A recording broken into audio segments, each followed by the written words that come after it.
Team India Australia మధ్య జరుగుతున్న మూడవ టెస్ట్ మ్యాచ్ 4వ రోజు ఆట కీలక దశకు చేరుకుంది. 4 వికెట్లు నష్టపోయి 51 పరుగుల ఓవర్ నెట్ స్కోర్తో 4వ రోజు ఆట ప్రారంభించిన టీమిండియాకు మ్యాచ్ ఆరంభమైన కొద్దిసేపటికే పెద్ద ఎదురుదెబ్బ తగిలింది. ఫామ్లో లేక ఇబ్బంది పడుతున్న కెప్టెన్ రోహిత్ శర్మ ఈ మ్యాచ్లో కూడా 10 పరుగులు మాత్రమే చేసి కమ్మిన్స్ బౌలింగ్లో అవుట్ అయ్యాడు. దీంతో ఇండియా చాలా త్వరగా ఆల్అవుట్ అయిపోతుందేమో అనే టెన్షన్ భారత అభిమానుల్లో మొదలైంది. కానీ ఆ ఆతృతకు తెరదించుతూ కేఎల్ రాహుల్ పట్టుదలతో, అసాధారణ పోరాట పటిమతో, విపరీతమైన ఒత్తిడిలో కేఎల్ రాహుల్ భారత్ కోసం నిలబడి ఒంటరి పోరాటం చేసిన తీరు అత్యద్భుతం.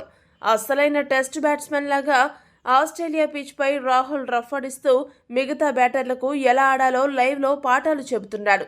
కేఎల్ రాహుల్ ఈ రేంజ్లో ప్రతిఘటిస్తూ ఉండడంతో ఇండియా త్వరగా ఆల్అవుట్ అవుతుందని భావించిన ఆస్ట్రేలియా బౌలర్లకు ఫ్రస్ట్రేషన్ పెరిగిపోతూ ఉంది.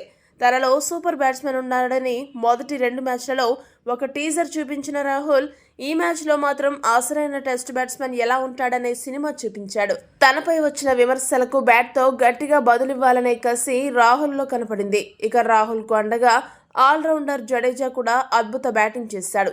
ఆస్ట్రేలియా బౌలర్లను సమర్థవంతంగా ఎదుర్కొంటూ పరుగులు కూడా రాబట్టాడు.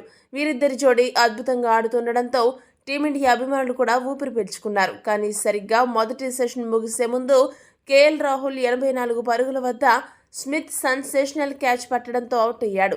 అలా కేఎల్ రాహుల్ ఊహించని రీతిలో సెంచరీ మిస్ చేసుకున్నాడు. కేఎల్ రాహుల్, జడేజా 6వ వికెట్కు 73 పరుగుల కీలక భాగస్వామ్యాన్ని నెలకొల్పారు. మొదటి సెషన్ ముగిసే సమయానికి టీమిండియా 6 వికెట్లు నష్టపోయి 167 పరుగులు చేసింది. జడేజా 41 పరుగులతో, నితీష్ కుమార్ రెడ్డి 7 పరుగులతో క్రీజ్లో ఉన్నారు. టీమిండియాకు 4వ రోజు ఆటలో ఒక గుడ్ న్యూస్ అయితే ఉంది. ఆస్ట్రేలియా బౌలర్ జోష్ హాజిల్వుడ్ గాయం కారణంగా స్కానింగ్ కోసం ఆసుపత్రికి వెళ్లాడు. ప్రస్తుతం ఆస్ట్రేలియాకు 2 స్పెషలిస్ట్ ఫాస్ట్ బౌలర్లు మాత్రమే అందుబాటులో ఉంటారు. వారిపై ఎక్కువ భారం పడకూడదంటే ఫాస్ట్ బౌలింగ్ ఆల్రౌండర్ మిచెల్ మార్ష్తో కూడా బౌలింగ్ చేయించాలి. జోష్ హాజల్వుడ్ లేకపోవడం ఆస్ట్రేలియాకు బ్యాడ్ న్యూస్ అనే చెప్పాలి. ఒక స్పెషలిస్ట్ బౌలర్ లేరు కాబట్టి ఒకవేళ ఫాలో ఆన్ ఆడించాల్సి వచ్చినా బౌలర్లపై ఒత్తిడి తగ్గించేందుకు ఆస్ట్రేలియా మళ్లీ బ్యాటింగ్ చేసే అవకాశం ఉంది. అయితే టీమిండియా ఫాలో ఆన్ ఆడకుండా తప్పించుకోవాలంటే ఈ మ్యాచ్లో 245 పరుగులు చేయాలి. ప్రస్తుతం India score 167. India follow on తప్పించుకోవాలంటే ఇంకా 78 పరుగులు చేయాలి. ఫాలో ఆన్ ఆడకుండా ఉంటే మ్యాచ్ను డ్రా చేసే అవకాశం టీమిండియాకు దక్కుతుంది.